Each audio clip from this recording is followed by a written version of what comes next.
Heya, heya. Kembali lagi bersama gua. Kita mau ngebahas Fantasy World Cup karena liga liga set piece rumahnya fans sepak bola sudah berlangsung, sudah tercipta klasemen-klasemen sementara.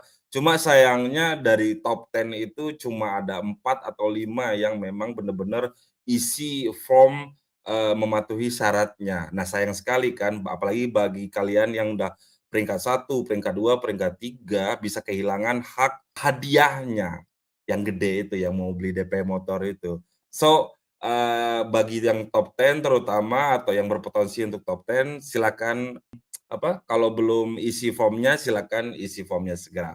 Nah, kali ini gua, akan ngebahas tentang Fantasy World Cup sama salah satu pakar lah di Indonesia ini, doi ini udah coba punya nama besar, yaitu Mas Bayu dari Pandit Football. Wis, Halo, Mas Bayu. gokil. Nih, wis, Gimana, Mas? mau stand up, Mas? Nggak usah. Bawa mic kondenser. Bisa iklan Twitter dan channel YouTube-nya dulu mungkin, Mas Bayu? Oke, kalau dari Pandit yang sering bahas FPL bisa subscribe aja di channel YouTube-nya Pandit Football Indonesia. Kalau FPL mulai kita reguler bikin video squad pick ya. Squad pick Oke. itu kalau penonton yang sering nonton Pandit FPL pasti tahu tuh. Squad pick itu kita pilih 11 pemain unggulan dan 4 pemain spekulatif atau bisa sering disebutnya pemain diferensial ya. Tapi kita Oke. sebutnya spekulatif gitu. Oke. Di @panditfootball ya? YouTube-nya Pandit Football Indonesia. Kalau Ok Instagram-nya @panditfootball, Twitter-nya @panditfootball. oke, Oke. Twitter itu @panditfootball, kalau teman-teman bisa subscribe YouTube-nya apa Pandit tadi, Football Mas? Indonesia. Pandit Football Indonesia, lu pantengin tuh kalau mau Yoi. lihat rekomendasi, bukan starting line up, pemain-pemain yang bisa dipasang, inti maupun sub-nya, Hmm. nanti bisa dapat bocoran. Jangan lupa juga Pandit FPL. Itu Pandit khusus. FPL, grup khusus? Khusus bahas FPL. Oke, ini dia nih, kita mulai masuk ke Fantasy World Cup. Lupakan dulu Waduh. sejenak FPL, Mas Bayu. Kita pinggirin dulu nih, kita pinggirin dulu. Ya. Sehari Oke. sebelum Piala Dunia kemarin, website game Fantasy World Cup ini ngerevisi beberapa aturan, terutama mengenai aturan captaincy dan transfer. Eee, Awalnya gua kira game Fantasy World Cup ini mirip kayak Fantasy Euro dan Fantasy UCL, Mas Bayu. Nah, Hmm. ternyata agak beda nih. Nah, ada perubahan chip kayak 12 man sama power captain, ya teman-teman udah tahu semua. Nah, menurut lo sendiri nih, Mas Bayu, kelebihan dan kekurangan dari perubahan aturan game fantasi ini dibandingkan fantasi Euro atau fantasi UCL, Mas? Oke, kalau menurut gue sih, pertama mungkin bikin kaget ya. Entah ini disengaja apa enggak gitu sama panitianya gitu. Karena, mungkin kalau konspirasi ya singkirin dulu lah. Pokoknya fokus ke fokus ke aturannya kan mau gimana lagi kan Iya, kita orang yang main gitu. yoi Cuman yoi. kalau buat saya sih seru-seru aja gitu, maksudnya tidak mengurangi seninya dan esensinya gitu, gas-gas aja Mhm. gitu. Cuman selain itu, apa ya, saya justru punya keresahan lain sih Mas selain itu. Nah, apa tuh? Karena pertama kan tadi bikin seru ya, lebih seru Mhm, karena kalau lihat kalau kita, apa ya, kita keluar dari yang tadi tuh, tentang perubahan mendadak, kalau lihat dari mhm. variasi poinnya tuh FWC kan lebih variatif ya, lebih Iya, variatif. betul. Jadi ada banyak poin gitu, nggak cuman Mhm, gol, assist yang statistik layer pertama gitu. mhm mhm mhm. Jadi Dan itu bikin bikin lebih kaya dong? Bikin lebih menguntungkan atau merugikan para manajer? nah ini dia, Mmm, tergantung manajernya kayak gimana. Nah, kalau manajernya, apa ya, dia seniat seniat itu gitu, jadi dia pasti mikir si, apa ya, variasi poin ini tuh berdampak sejauh apa gitu, ya kan. mhm. Meskipun ada beberapa poin tambahan yang nggak ada di FPL nih gitu, tapi apakah itu layak kita perhitungkan sementara ada poin-poin lain yang kurang lebih sama kayak FPL dan kita bisa dapetin datanya lebih mudah gitu. Jadi intinya kurasi datanya lah, kalau yang orang yang Mmm, heeh, jadi dari sekian banyak data, mana nih data yang kita bisa prioritaskan untuk memilih pemain. Nah, ketika variasi poinnya lebih lebih banyak, otomatis lebih banyak lagi data yang harus kita lihat kan. Nah oh, I nah see I see. Mulai nah di nangkep situ nih tuh otak nih. nah, di situ tuh seninya. Seninya, apakah kita harus lihat data ini atau nggak harus? Karena poinnya kan macam-macam tuh. Betul betul Jadi betul mana betul. tuh yang diperhatiin? Misalnya milih kiper aja. Mhm, Pernah kita bahas tuh milih kiper itu apakah kita prioritaskan data clean sheet atau prioritaskan data save atau apa gitu. Nah, di situ permainannya menurut menurut menurut saya ya, di situ iya. serunya sih, gitu. Jadi memang kalau kita lihat, akun-akun Twitter dari influencer-nya FPL emang mereka apalagi di 11 kalau nggak salah ya mereka bikin Mmm, data, itu banyak sekali ya. Mulai dari captaincy based on fixture, dari wah banyaklah pokoknya sampai nggak iya, ngerti, itu kan nggak harus kita konsumsi semua dong ya nggak berarti harus. ya? Nah, tugas kita yang Eee, mengkurasi gitu, siap. tugas Oke oke manajer. oke. Kalau nggak Jadi agak mumet melen sendiri. betul. BTW agak melenceng dari pertanyaan tapi it's okay lah ya. Nggak apa-apa, ini kan juga entah saya juga nggak ngerti-ngerti banget. Oke, nah berarti memang, kalau masih seputar aturan nih ya, kalau Mhm, kita mau dalemin lagi, ada aturan, satu aturan nih, yang tentang poin. Nah, masih mmm. nyambung.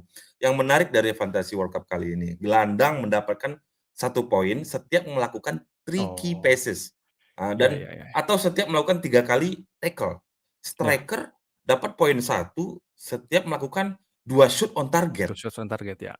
Iya kan? Jadi expected Oke, shoot itu bener-bener kita konsumsi dong artinya. Atau, clearance tackle dan lain-lain tuh memang kita kita konsumsi. Nah, ya. pertanyaannya, apakah ini lalu akan membuat pemain-pemain yang tadinya kurang diperhitungkan, akan menjadi diferensial yang, apalah, good punch lah kalau bahasa itunya biasanya mereka sebutin. Misalnya nih, supaya lebih ini, Bruno, ya, Ziyech, Mmm, Eriksen, itu cukup mhm, sering melakukan, key passes. ya, Atau gelandang bertahan seperti Casemiro yang sering melakukan tackle. hmm, Nah, itu kan pilihan tuh ya, pilihan tuh. ya. Atau striker, Nunes yang sering nge-shoot mulu tapi nggak gol, itu lebih baik atau memang striker klinikal seperti Kane mungkin atau Mbappe yang kita harus pasang nih, Mas? Oke.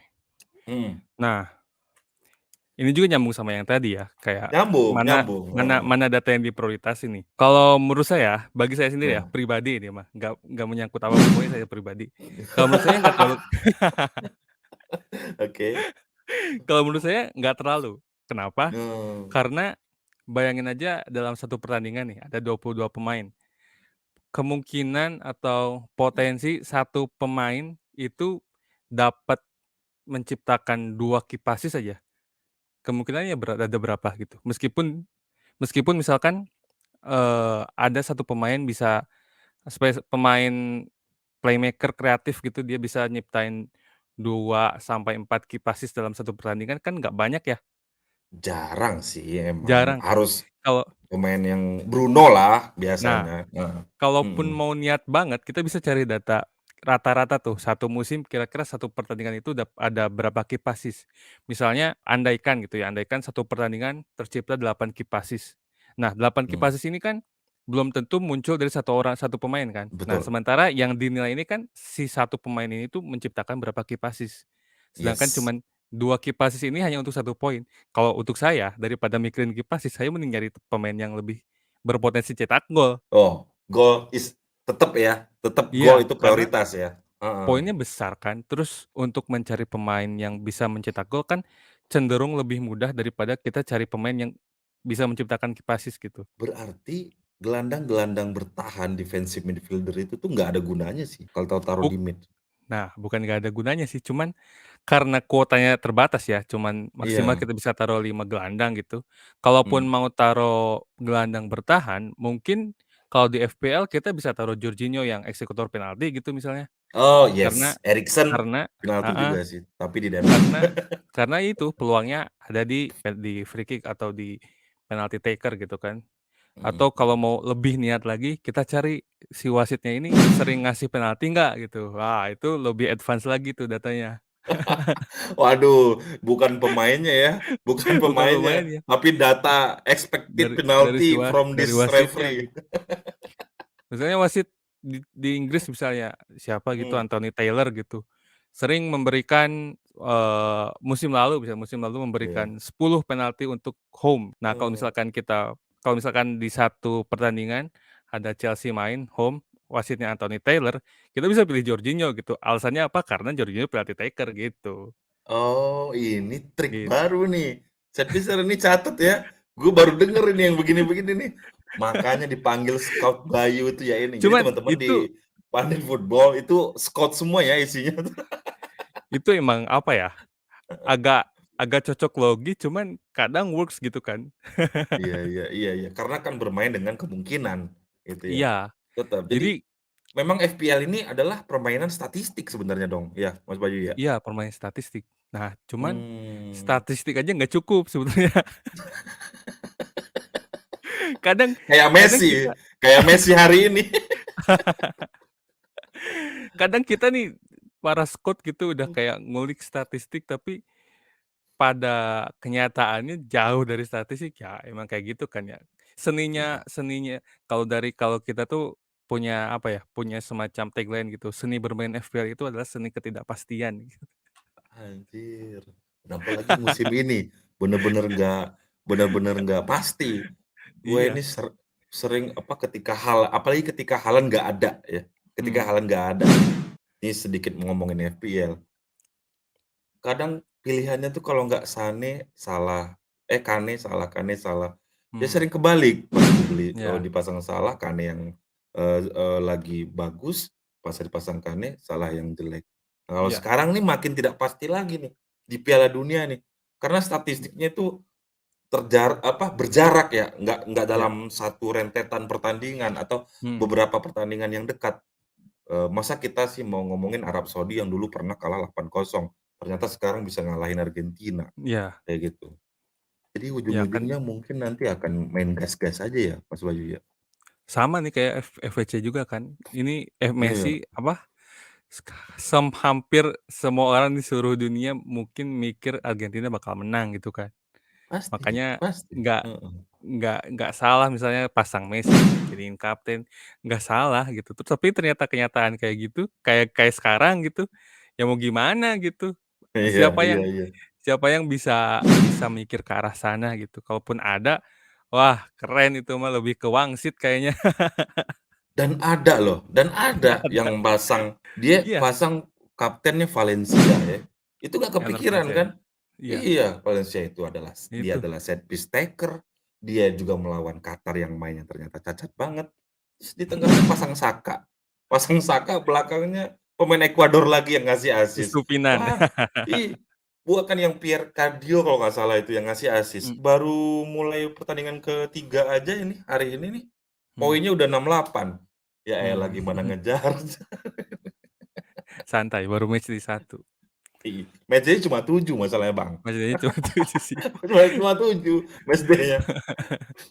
Oke, Iya sih. nih kita nyambut MD2 nih ya. Influencer-influencer luar lah itu bilang, MD2 itu lu pasang chip-nya langsung apa sih, power captain, ya kan. Mmm, Terus ada yang mau ngakalin juga wildcard supaya bisa 2 kali wildcard di, dalam satu Piala Dunia. Nah, ada sebuah tips and trick unik tuh untuk mengakali sebuah aturan. Apakah menurut lu kan pasti udah denger ya, tentang trik dari wildcard ini kan? Udah ada tuh ya, ada aturan deadline transfer yang aneh. Kita bisa tetap mempunyai jatah unlimited transfer saat menyambut MD3 nanti. Jadi ibaratnya wildcard itu kita bisa pakai, dalam MD2 dan MD3. Menurut lu ya ya. mungkin nggak ini terjadi? Dibiarin nggak sama servernya nih? Seharusnya sih kalau si servernya atau si panitianya ini main juga FWC gitu, main FPL juga, kayaknya dia bakal ngerasaan, "Kok gini ya aturannya?" Gitu. Nah, kecuali dia emang nggak main gitu. Iya, aneh juga. Kan sebelum MD2 diaktifin, sebelum MD2 tuh diaktifin wildcard-nya, ya kan, bisa transfer unlimited tuh. Nah, habis Hmm. itu setelah match terakhir di MD2 dan sebelum di MD3 mulai, kita ubah lagi tuh pemain-pemainnya untuk settingan MD3. Jadi kayak Hmm. gunain wildcard 2 kali gitu.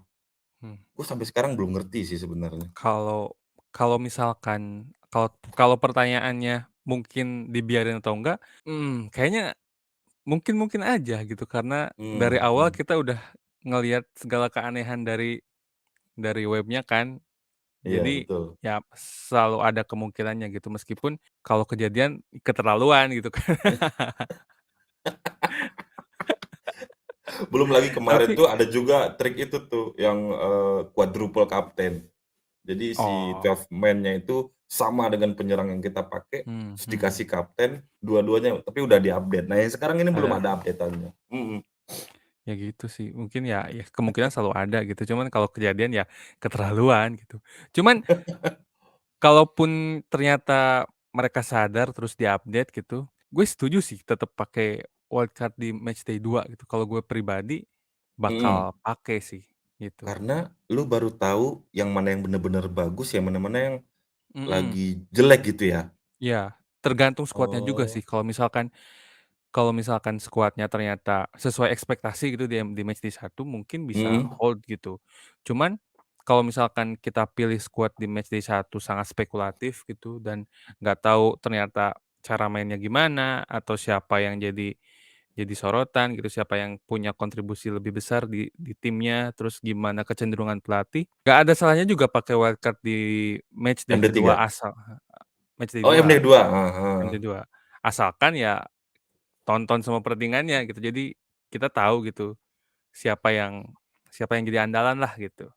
Siap, Itu sih oke. kalau terlebih apa ya, kalau menyampingkan isu yang tadi tuh, Iya isu iya yang iya matchday iya 3 iya. itu.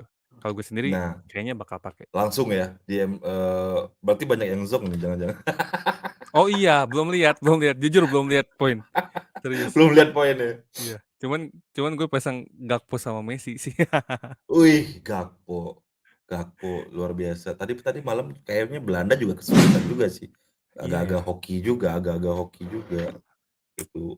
Senegalnya nggak sebagus kalau ada Mane dulu kalau gitu ada pas Mane kayaknya beda ya Afrika. ceritanya ya. Beda kayaknya itu. Aduh. Yang di luar bayangan gue tuh justru Inggris sebenarnya. Oh iya. Iya, bisa bisa panen poin gitu kalau pasang Inggris. Iya sih, Nah, nggak kebayang oke. juga sih. Yang keempat nih, mau nanya nih, ketika kita masuk MD3, Hmm, kemungkinan nih ada beberapa tim yang sudah memastikan lolos lah, terutama tim-tim gede lah, anggaplah seperti itu ya. hmm. Sehingga ada potensi bahwa tim-tim seperti Inggris, Brazil, Belanda atau Belgia, itu bakal nurunin pemain-pemain cadangan. Jadi asumsinya seperti itu. Oh, oke oke. Jadi, dia udah cukup poin, Mhm, terus di MD3 ini kayaknya tim-tim gede ini bakal nurunin tensi ya. dengan rotasi pemain. Nah, menurut Scout Bayu, siapa pemain-pemain cadangan dari tim-tim besar ini yang mungkin cocok dan layak dipasang lah? Kalau kita ngomongin Inggris kemarin, Saka jadi inti, MD3 mungkin, ini cocok nih Foden nih. Nah, kayak gitu. Pertanyaannya berat ya. Sekaligus sekaligus nanya, beneran gue sebenarnya. Kalau gue tergantung sih. Maksudnya Iya. ngelihat dulu kondisi nih. Maksudnya Mmm, ada 2 skenario seenggaknya. Jadi misalnya case pertama misalnya di match day 2, gua ngambil wildcard nih. iya. Nah, tapi sebelum itu mungkin ketika match day 3 sebelum mulai match day 3 kan kita bisa ngelihat tuh, mana aja tuh tim yang udah pasti lolos, mana yang nggak lolos, pasti nggak lolos, dan Mmm. mana yang masih rebutan tuh. Iya iya iya, Nah, benar. terus sekarang masuk ke skenarionya kalau gue ya.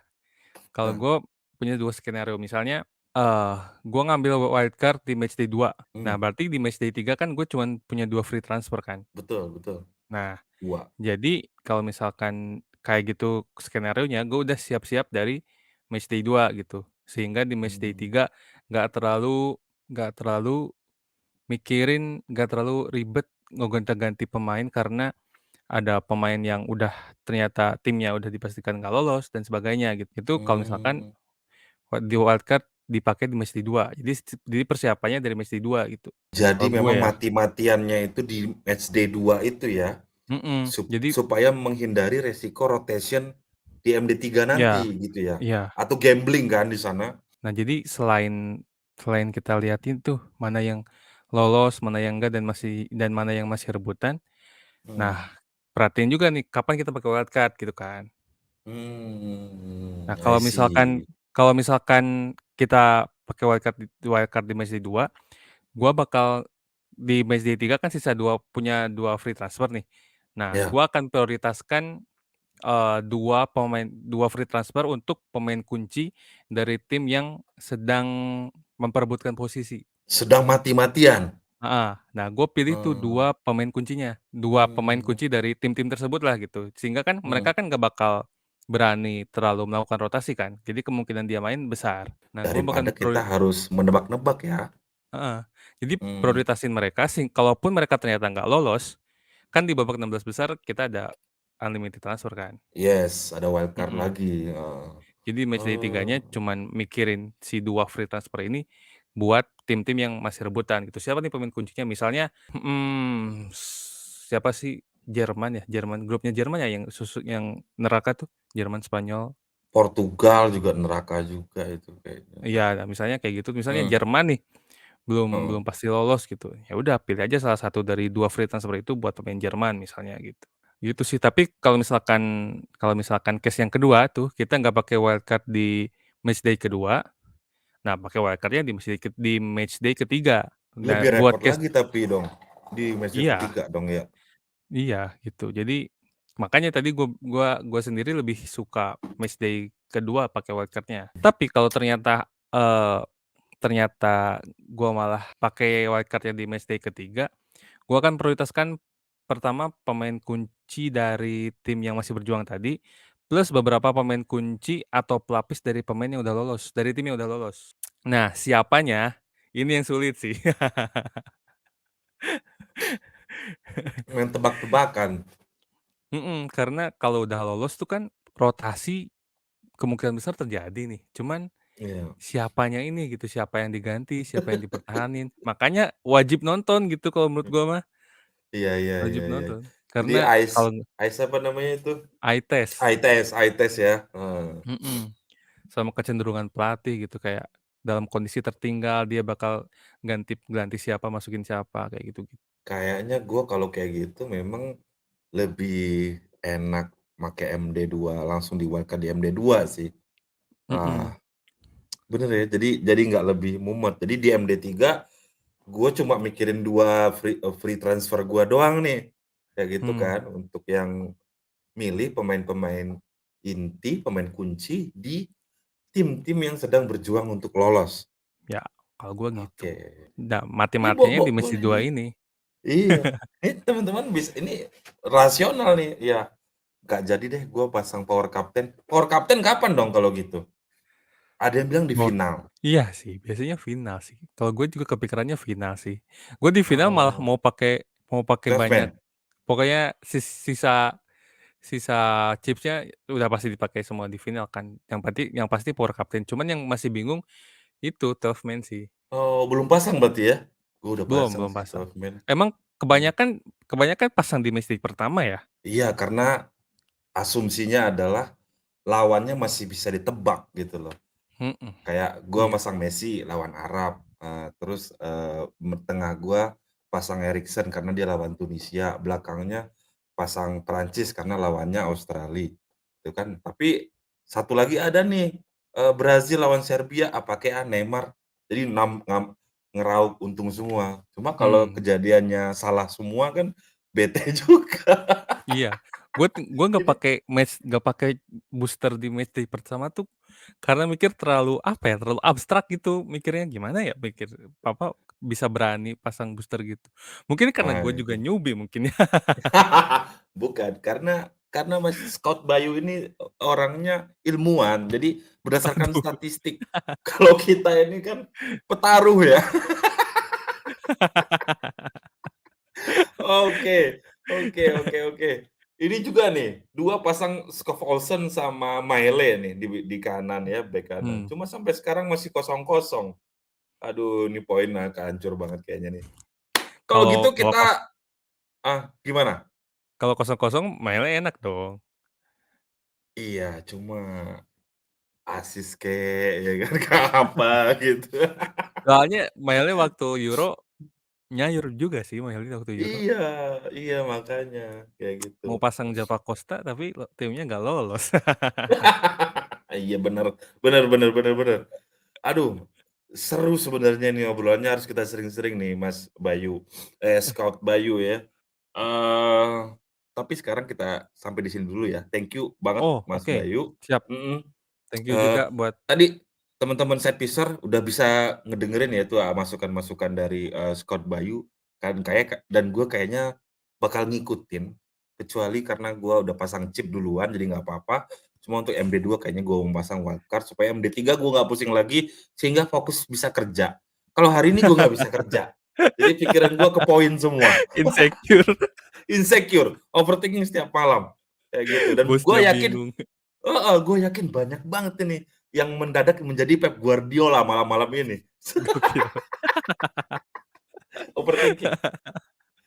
Oke, jangan lupa follow Instagram dan Twitternya @panditfpl dan juga subscribe YouTube Pandit Football. Ada segmen khusus di sana bahas FPL yang pastinya Ya, dipandu dan dibimbing oleh kakak-kakak scout terbaik dari Pandit Football ya. oke. Dan jangan lupa juga untuk setpiser yang udah join Liga Setpiece, sekali lagi untuk ngikutin syarat dan mengisi form.